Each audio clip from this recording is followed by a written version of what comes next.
नमस्कार दोस्तों, मैं सुमन सोलंकी अपने YouTube चैनल लॉ टेस्टिंग में आपका स्वागत करता हूं। आज फिर आपको पुनः एक नए विषय की ओर ले जाने की आया हूं। आज का विषय स्पेसिफिक रिलीफ एक्ट की बात करता है। स्पेसिफिक रिलीफ एक्ट की आवश्यकता हमें क्यों पड़ी, जबकि हमारे पास कॉन्ट्रैक्ट एक्ट अवेलेबल था। इसका एक सीधा सा जवाब ये है कि कॉन्ट्रैक्ट एक्ट केवल कंपनसेशन और डैमेज की बात करता है। स्पेसिफिक रिलीफ एक्ट जो स्पेसिफिक चीज़ है, जो विशिष्ट चीज़ है, उसको वापस दिलाने की बात करता है, इसलिए इसकी आवश्यकता पड़ी। स्पेसिफिक रिलीफ एक्ट को 3 पार्टों में बांटा गया है। पहला पार्ट है प्रिलिमिनरी का, दूसरा पार्ट इसका जो है स्पेसिफिक रिलीफ की बात करता है, तीसरा पार्ट प्रिवेंटिव रिलीफ की बात करता है। इनको 8 चैप्टरों में बांटा गया है। पहला चैप्टर इसके प्रिलिमिनरी की बात करता है। पहला चैप्टर इसका है recovery of position of property की बात करता है। दूसरा स्पेसिफिक परफॉर्मेंस ऑफ कॉन्ट्रैक्ट की बात करता है। तीसरा रेक्टिफिकेशन ऑफ इंस्ट्रूमेंट की बात करता है। चौथा रेसेशन ऑफ कॉन्ट्रैक्ट की बात करता है। पांचवा कैंसिलेशन ऑफ इंस्ट्रूमेंट की बात करता है। छठा डिक्लेरेटरी डिग्री की बात करता है। सातवां इंजेक्शन की बात करता है। आठवां परपेचुअल इंजेक्शन की बात करता है। तो ये जो 8 चैप्टरों में बांटा गया है, तो ये 8 तरीके के रिलीफ की बात करता है। ये रिलीफ बहुत इम्पॉर्टेंट है। अब इसके एक एक सेक्शन को समझने का प्रयास करते हैं। इसका जो पहला सेक्शन है वो शॉर्ट टाइटल एंड एक्सटेंट, यानी कि जैसा कि हर एक्ट में होता है, दिस एक्ट में be called the specific relief act 1963। ये अधिनियम विनिर्दिष्ट अंतोष अधिनियम 1963 कहा जा सकता है। Number 2, it extend the whole of India except the state of Jammu and Kashmir. इसका विस्तार जम्मू कश्मीर के सिवाय संपूर्ण भारत में है। Number 3, it shall come into force on such date as the central government may by notification in the official gazette appoint. ये उस तारीख पर प्रवृत्त होगा जिसे केंद्रीय सरकार शासकीय राजपत्र में अधिसूचना द्वारा नियत करे। परंतु थोड़ा सा इसमें अमेंडमेंट हो चुका है। जम्मू कश्मीर रीऑर्गेनाइजेशन एक्ट पारित होने के बाद अब ये संपूर्ण भारत पर लागू होता है। अब ये इसकी किस तारीख को केंद्रीय सरकार द्वारा शासकीय राजपत्र में नियत किया गया था अधिसूचना के द्वारा, वो है 13 जनवरी 1964। तो इस तरीके से इसकी डेट ऑफ इन्फोर्समेंट 13 जनवरी 1964 है। सेक्शन 2 इसकी डेफिनेशन क्लॉज है। इसमें 5 डेफिनेशन के बारे में चर्चा की गई है। पहला ऑब्लिगेशन, दूसरा सेटलमेंट, तीसरा ट्रस्ट, चौथा ट्रस्टी और पांचवा में ये बताया गया है कि जिस एक्ट को यहाँ डिफाइन नहीं किया गया है तो उनको कहाँ डिफाइन किया गया है। ऑब्लिगेशन क्या इंक्लूड करता है? Obligation include every duty enforceable by law, यानी कि विधि द्वारा प्रवर्तनीय हर एक कर्तव्य जो है वो बाध्यता के अंतर्गत आता है। डी इसके सेटलमेंट की बात करता है।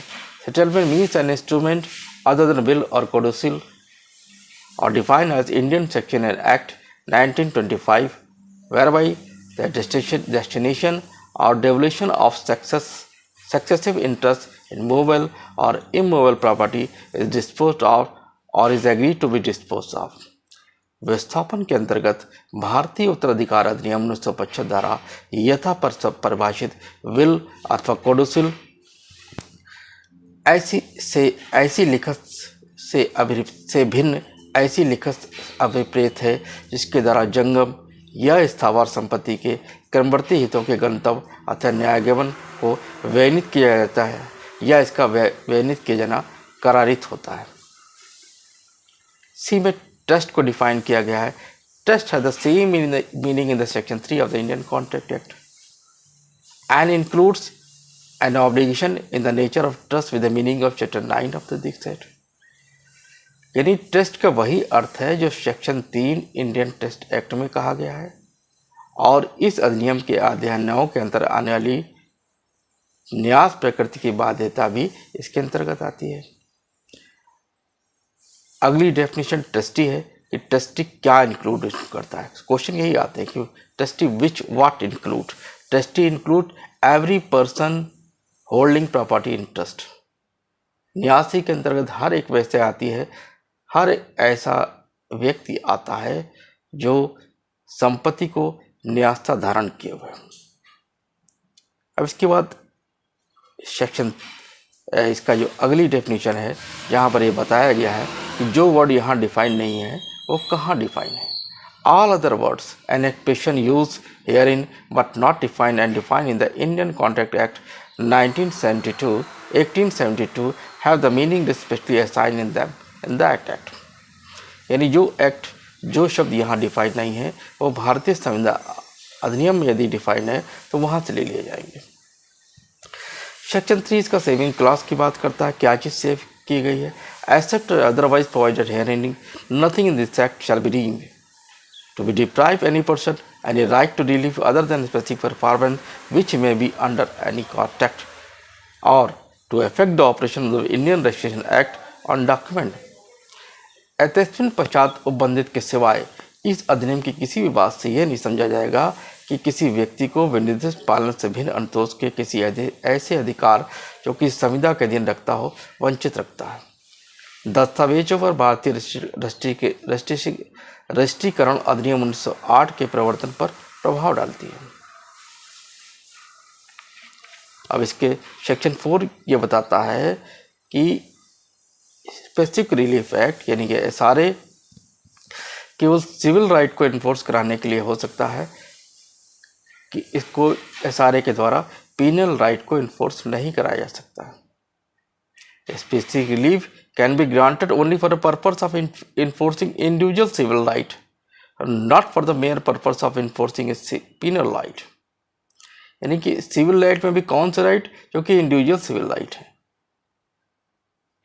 तो ये आपने पार्ट 1 हमारा यही कंप्लीट हो गया है। अब इसको पार्ट 2 को हम अपने आने वाले लेक्चर सीरीज में कवर करने का प्रयास करेंगे।